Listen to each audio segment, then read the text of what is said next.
¿Cómo están, chicas? Me place saludarlas nuevamente.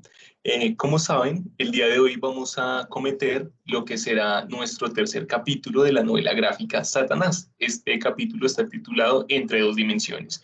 Pero antes de ello, chicas, vamos a abordar lo que será una teoría bastante importante para enriquecer nuestro análisis literario de esta novela gráfica y en específico de este tercer capítulo. La teoría es el lenguaje del cine en la novela gráfica. Entonces, esta teoría, esta conceptualización, la vamos a tomar de un libro titulado Alfabetización en el medio cine, el discurso audiovisual en el aula. Este libro fue escrito y dirigido por tres docentes adscritos a la Universidad Uniminuto, como lo son Alfonso Soriano Espinosa, William Leonardo Perdomo Vanegas y Sonia Lisset Sánchez Rivera. Ellos van a abordar muchos conceptos con respecto a lo que es el lenguaje cinematográfico, pero nosotros nos vamos a encargar de abordar tres: el plano, los encuadres y los ángulos del plano. Entonces, chicas, lo que nos van a decir estos profesores es que el plano se define como la unidad mínima del lenguaje cinematográfico. Los profesores nos van a hacer énfasis, nos van a hacer hincapié en que para entender una película hay que tener en cuenta que ésta se compone por una combinación de múltiples planos, pero nos van a decir que esto es lo que lo va a diferenciar el lenguaje cinematográfico. Las películas se van a diferenciar de lo que es la pintura y la imagen. No obstante, vemos que las ilustraciones, las imágenes, y en este caso estas adaptaciones gráficas de literatura, también tienen una secuencia, una secuencialidad de planos, de múltiples planos. Lo que van a decir ellos es que se diferencia, ya que en el plano cinematográfico va a haber una sensación de movimiento con esos planos que pues obviamente no tenemos en la literatura gráfica. No obstante, pues estos conceptos nos van a servir mucho para tener una interpretación más amplia de lo que estamos observando y de lo que estamos leyendo. Ellos nos van a brindar entonces una clasificación de lo que serán los planos. Ellos nos van a decir que hay tanto planos objetivos como planos subjetivos. Para hablar de los planos objetivos, vamos a decir que los planos objetivos se componen por aquellos que son las miradas de un narrador omnisciente. Para recordarles que es un narrador omnisciente, chicas, es un narrador en tercera persona. Esto quiere decir que en una obra así ilustrada, gráfica o visual, será aquel personaje que está ajeno a la escena de los protagonistas. O sea, él no hace parte de lo que está aconteciendo, pero lo está observando.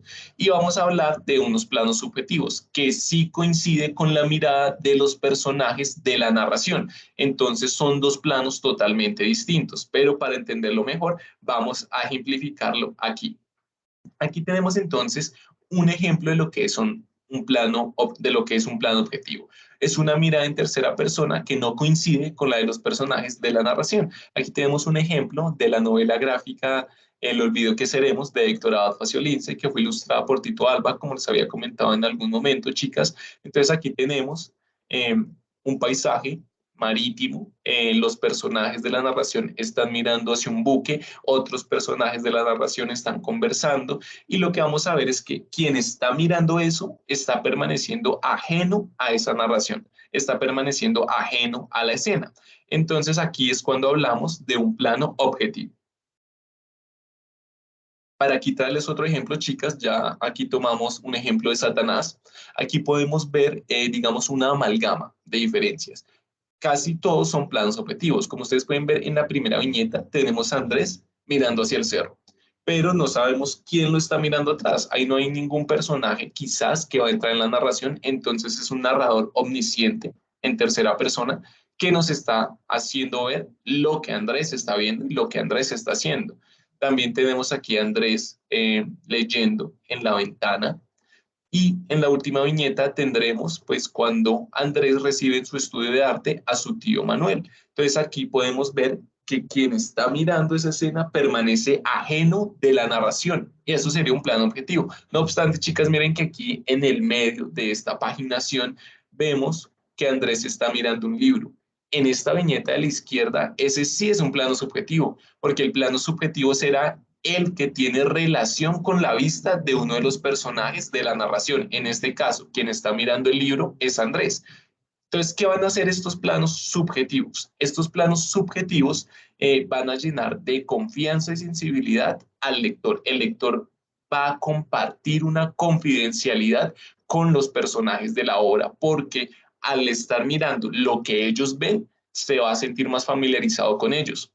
Aquí les traigo entonces lo que sería un ejemplo de plano subjetivo. Aquí en la primera viñeta tenemos un avión que está aterrizando, en la segunda la familia que está esperando por el personaje que va a salir del avión y en la última tenemos al protagonista de esta historia que sería el niño. El niño está esperando que alguien salga de ese avión. Entonces, ¿quién está mirando ese avión? El niño. Y como esa vista se comparte o se teje con lo que nosotros estamos mirando, pero es la visión de uno de los personajes de la narración, estamos hablando de un plano subjetivo, chicas. Entonces aquí, para terminar la ejemplificación, podemos ver que se abren las compuertas, es lo que está mirando el niño y sale su padre. Entonces su padre lo mira a él y él lo mira a él. Entonces son dos miradas de dos personajes dentro de la narración lo que estamos viendo. Y eso hace que de forma emotiva nosotros sintamos o podamos sentir más o menos lo que los personajes están sintiendo o experimentando. Aquí vamos a tener otro ejemplo de plano subjetivo, chicas. Entonces este es tomado de Satanás, en donde vemos al tío Manuel y él pregunta, ¿estás enfermo? ¿A quién le pregunta? A Andrés, quien lo está pintando, pero parece que nos estuviese mirando a nosotros como lectores. Entonces nosotros como lectores y espectadores nos estamos eh, tejiendo y nos estamos permeando en las sensaciones que puede sentir uno de los personajes, que en este caso es el pintor, que es Andrés. Andrés es quien lo está mirando y por eso hablamos de un plano subjetivo. Aquí ya vamos a pasar al segundo concepto, chicas, que es el de encuadre. Entonces, hay encuadres abiertos en la novela gráfica y hay encuadres cerrados. Los profesores que hicieron, que investigaron sobre estos conceptos, nos van a decir que el encuadre abierto no es el espacio total en el que transcurre la narración, pero que en cambio el encuadre cerrado será aquel encuadre en donde la cámara puede captar todo el espacio donde transcurren las acciones de los personajes. Para que lo entendamos mejor, chicas, aquí les traigo también ejemplos. Entonces, el encuadre abierto, recordemos que será aquel que la cámara no capta en su totalidad. Aquí podemos ver un ejemplo de la novela gráfica María. Entonces, ¿quién mató al tigre? La escopeta del amito. ¿Dónde está pues Efraín? Entonces aquí podemos ver que es una acción que está aconteciendo tal vez en una casa, en una reunión familiar, están en la sala, están en el comedor, pero la escena y el escenario restringido, por eso es un encuadre abierto, porque si bien digamos el comedor puede ser de 10 plazas, solo estamos viendo unas pocas, unos pocos personajes y sabemos que alrededor de esta viñeta pueden estar pasando muchísimas más cosas, alrededor de este escenario están pasando muchísimas más cosas, entonces este será un encuadre abierto. Aquí tenemos otro encuadre abierto, también del ejemplo de la novela gráfica de María, en donde su madre está preocupada porque el padre de Efraín está enfermo. Y aquí en la segunda viñeta vamos a ver que el escenario es la habitación, pero se está reduciendo el espacio considerablemente. Entonces no sabemos si en la habitación hay más personajes, si están pasando otras cosas. Entonces, esto será un encuadre abierto, chicas. En contraste, tenemos el encuadre cerrado. El encuadre cerrado será el que la cámara sí puede retratar en su totalidad, puede captar en su totalidad y está encuadrando todos los objetos, los personajes y las acciones. En este caso vemos una selva, un río, una canoa y los personajes de la novela gráfica María en dicha canoa. Entonces es un encuadre en el que podemos ver todo el escenario y a eso se le llama encuadre cerrado. Este es otro ejemplo de encuadre cerrado. Por primera vez después de mi salida de Londres me sentí absolutamente dueño de mi voluntad para cortar la distancia que me separaba de María. Ahí vemos el bocadillo, vemos que la acción está transcurriendo en un río, está la luna, está un ambiente bastante natural y entonces se ve tanto todos los personajes como todo lo que está sucediendo. Entonces este será un encuadre cerrado en el que la cámara retrata la totalidad del espacio. ¿Listo, chicas? Ahora les quiero presentar lo que sería un plano panorámico. Un plano panorámico es en el que la relación espacial entre el objeto encuadrado y el encuadre es menor. ¿Por qué? porque el escenario es muy grande, es muy abierto, como lo pueden ver aquí entre paréntesis dice plano exterior muy abierto. Entonces aquí lo que va a denotar es que ese plano panorámico suele ser de paisajes naturales, de pueblos enfocados a lo lejos, de ciudades enfocadas a lo lejos, de una silueta de una ciudad, del mar. Aquí, por ejemplo, este ejemplo de Satanás, pues tenemos los cerros, tenemos Monserrate y es un encuadre bastante abierto en el que hay muchos objetos y no se sabe qué es lo que quiere encuadrar el autor. Entonces, este será un ejemplo de plano panorámico. Aquí les traigo otro ejemplo, pero este sí es de María, de la novela gráfica de María, de Jorge Isaacs, en donde podemos ver un pueblo a lo lejos, podemos ver una llanura, unas pendientes, unas montañas, los personajes, los caballos que montan los personajes. Entonces es un encuadro. Es un encuadre bastante abierto, es un plano bastante abierto exterior que nos va a denotar que está aconteciendo las acciones en un lugar bastante amplio.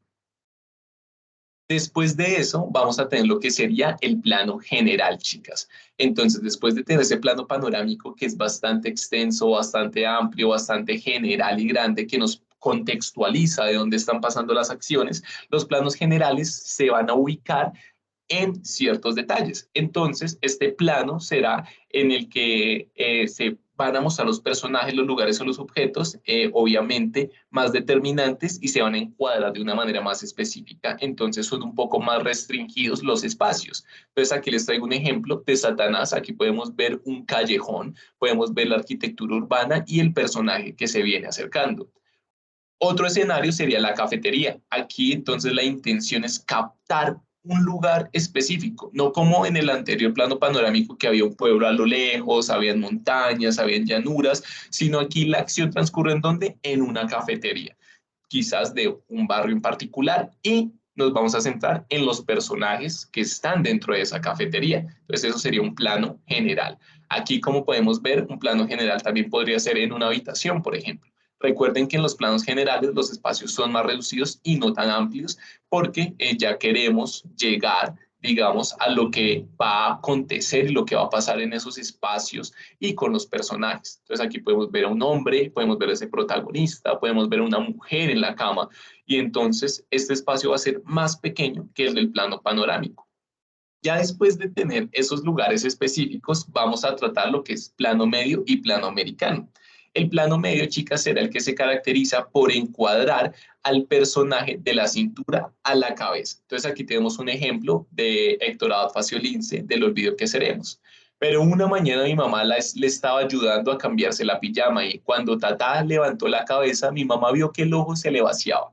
Entonces, para poder denotar y configurar y transmitir lo que está diciendo el bocadillo, entonces el autor lo que hará es captar y encuadrar al personaje de la cintura a la cabeza para que tenga sentido la narración, chicas. Aquí podemos ver otro ejemplo de plano medio, en donde está el protagonista, se está lamentando, tiene angustia, y podemos ver que aquí en la viñeta de la derecha está de su cintura a la cabeza. Acá pues ya está un poco más trastornado en la del medio, oculta un poco su cintura, pero esa es la idea. Y en la que tenemos aquí en la izquierda, ese ya se iría acercando un poco a lo que sería un plano americano, que es muy similar al plano medio, pero el plano americano tiene la condición de que se alarga un poco más y entonces ya muestran a los personajes de sus rodillas a la cabeza, que será el que les voy a mostrar a continuación. Este será el ejemplo del plano americano, en donde se alarga un poco la viñeta y el personaje o los personajes son encuadrados desde las rodillas a sus cabezas. Y aquí tenemos un ejemplo de una viñeta del olvido que seremos de Héctor Abad Faciolince, su hijo bañándose con el padre.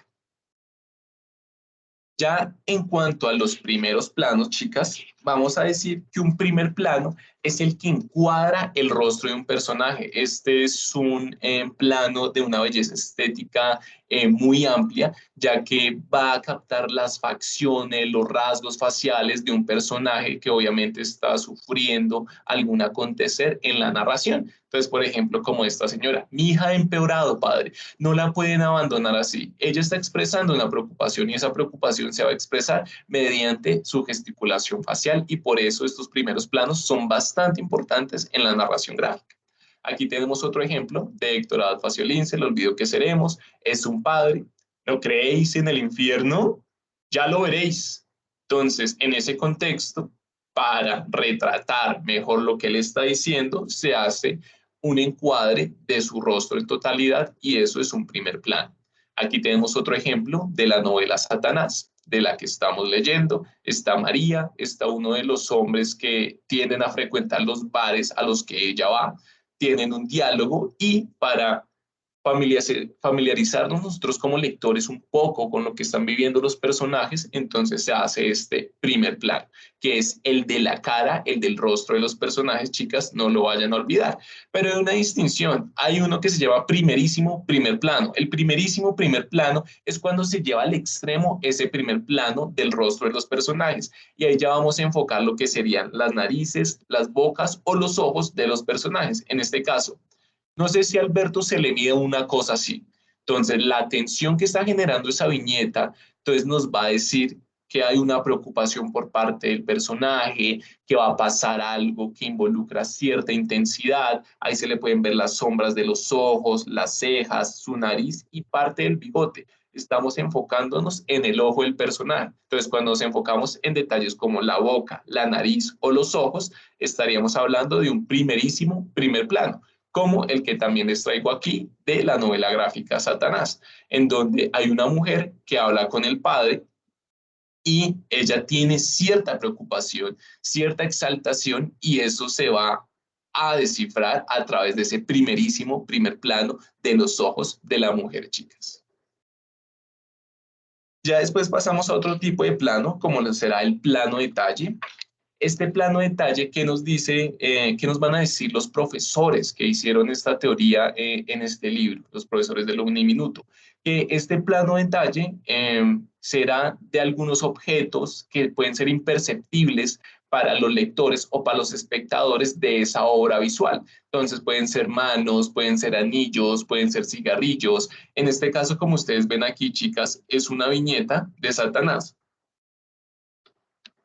En la primera viñeta vamos a ver una mano, vamos a ver una píldora, vamos a ver los componentes de la píldora cayendo en un vaso de lo que sería un trago, vamos a ver burbujas después y posteriormente tendremos dos copas de champaña, no sé, digamos su alcohol está a punto de rebosar. Entonces son todos estos detalles en la que tenemos aquí a mano derecha. Entonces miramos una viñeta de una antorcha que ya está apagada. Eso podría denotar, digamos, que ya la fiesta acabó. Podría ser una elipsis, como lo hemos trabajado, chicas, como figura retórica, en donde hay una supresión de algo. Y entonces, pero si aquí miramos, acuérdense del primerísimo primer plano que está enfocando la boca del personaje. Entonces, si bien esta viñeta, estas viñetas nos están evocando esos planos de detalle, de cosas muy detalladas, específicas, que quiere el autor que miremos porque tienen significado, también se acompañan, digamos, con primerísimos primeros planos que, digamos, enfocan la boca o los ojos o la nariz de los personajes, chicas. Aquí tenemos otro ejemplo de plano detalle, que es un personaje prendiendo un fósforo con su respectiva caja, y eso pues, denotaría un plano detalle.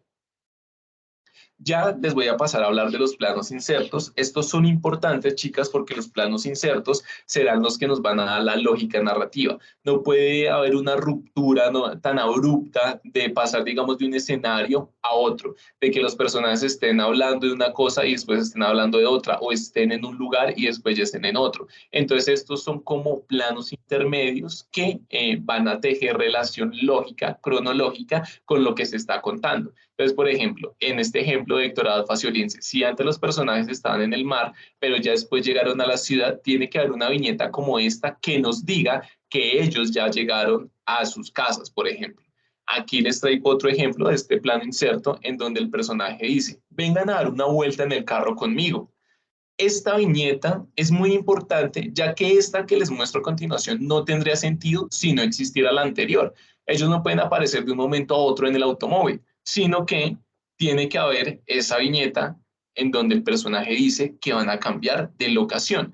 Y asimismo no tendría sentido ver, digamos, esta viñeta donde está ya el personaje manejando desde una perspectiva trasera, se ve la espalda del protagonista, si antes no hubiera esa que les mostré del automóvil. Entonces esto sería lo que es un plano inserto, chicas. Ya lo último, los últimos conceptos que vamos a manejar para pasar a desarrollar nuestro taller literario serán los ángulos del plano. Lo que nos van a decir los profesores de este libro es que los ángulos del plano nacen después de que el lenguaje cinematográfico se fue actualizando. La cámara antes estaba muy estática en su trípode y después avanzó tanto que ya se podía mover periféricamente, ya tenía más movimiento, entonces esa movilización de la cámara dio lugar a que hubieran varios ángulos. Y aquí vamos a analizar dos de ellos, serán los planos picados y contrapicados. Aquí les tengo el ejemplo del plano picado. Entonces el plano picado será en el que la cámara está arriba, está por encima de lo que está encuadrando o captando. En este ejemplo de María tenemos un terreno bastante amplio, desolado, en donde están tres personajes y un automóvil. Entonces aquí podemos ver ese encuadre, ese plano picado. Ese plano picado nos dirán los profesores, los autores de esta teoría, que puede evocar vulnerabilidad o sensación de pequeñez al nosotros estar desde una posición alta mirando todo lo que está aconteciendo en la narración, chicas. Aquí hay otro plano picado en donde, digamos, es una calle, parece que está de noche, están enfocando uno de los protagonistas, que en este caso es el pintor Andrés. Hay una mujer en la acera, hay otros transeúntes en la calle, pero pues lo que se quiere enfocar es al protagonista, que en este caso es Andrés, el pintor, que posiblemente va a entrar a un bar o algún sitio, establecimiento nocturno. Entonces, esto lo que da cuenta es de la pequeñez, pero también de esos sentimientos que nos puede evocar cuando de seguridad, cuando la cámara está por encima de lo que está encuadrando, chicas. Y estos son los planos picados. Aquí tenemos otro ejemplo, este ya es de María, entonces vemos un bajel, vemos tres bocadillos, ese bajel obviamente está en el mar y pues la perspectiva, ese plano es picado o el plano también se puede llamar plano de ave, que es como lo diría Will Eisner, porque la cámara está encima de lo que está captando. Aquí tenemos otro ejemplo, este ya es de Satanás, vemos toda esta arquitectura urbana, pueden ser calles bogotanas. ¿Le sucede algo, padre? Está sudando. No, hijo, gracias, es que tengo afán. Entonces aquí podemos ver todas esas sensaciones, cómo se pueden evocar a través de un simple plano, como lo sería el plano picado, en donde la cámara está por encima de la narración, de lo que está aconteciendo, de los objetos encuadrados, en este caso, de nuestra novela gráfica. Ya para pasar al plano contrapicado, que es totalmente contrario al que acabamos de ver, el plano contrapicado será donde la cámara se sitúa en un nivel inferior de lo que está encuadrando. Y estos planos nos van a denotar una mayor expresividad, una magnificación de lo que se está captando, o Will Eisner también va a decir que podría producir cierta sensación de peligro o amenaza, porque la cámara está abajo y pues se va a ver una acentuación de lo que va a pasar. En este caso, estos dos bocadillos nos dicen que mi hija está cubierta de llagas y de unas erupciones que le afean la piel. Si no la ayudan, se va a morir. Entonces, este es el camino que tiene que recorrer el protagonista y entonces se puede ver cómo la cámara está desde abajo enfocando el objetivo a donde tiene que llegar el personaje y no sabemos qué puede pasar cuando llegue a ese umbral. Aquí hay otro plano contrapicado, como les estaba diciendo, que podría denotar amenaza, fuerza, peligro. Aquí hay un demonio que al parecer pues está en un acto de posesión de una mujer. Entonces podemos ver cómo el padre está en una perspectiva inferior a ese demonio y cómo la cámara se enfoca desde una parte más inferior a ese demonio o a ese personaje que se está evocando. Entonces ahí se está evocando la magnificencia, el poder, la grandeza de ese personaje sobre otro, que en este caso, digamos, sería el padre, y pues estamos viendo cómo la cámara logra transmitir esa sensación mediante el plano contrapicado. Aquí ya tenemos el último plano, chicas, uno de los últimos planos, que sería el plano contrapicado, en donde la cámara enfoca por debajo del nivel del objeto, como les había dicho. Aquí podríamos ver un contraste, como lo sería el de la antítesis, en donde Vemos una torre blanca, que es el enfoque que se está encuadrando. La cámara estaría a un nivel inferior. Aquí podemos ver una antítesis entre bien y mal, pero aquí lo importante es que veamos cómo ese plano pues nos va a decir y nos va a significar mucho en cuanto, digamos, a esa magnificencia, a esa relevancia que tiene esta torre blanca sobre, digamos, el inferior de lo que sería, pues, el infierno y el demonio como tal. Y ya para terminar, chicas, pues les tengo este plano contrapicado de la novela Satanás de María, en donde está María, hay una arquitectura urbana, está, digamos, la lluvia, y esto lo que nos podría decir al poner la cámara por debajo, a un nivel inferior de ella, es que de pronto van a pasar unos acontecimientos importantes en la narración, van a pasar unos sucesos de envergadura, y entonces, pues esta cámara, este plano, lo que nos va a dejar es un preludio de lo que podría pasar en la siguiente viñeta y de la importancia que tiene, digamos, esa magnificencia de poner la cámara en un nivel por debajo de lo que se está representando. Entonces ya con esto acabaríamos la presentación, chicas. Muchas gracias por atender y entonces ahora sí vamos a pasar a lo que sería el desarrollo de pues nuestro taller literario.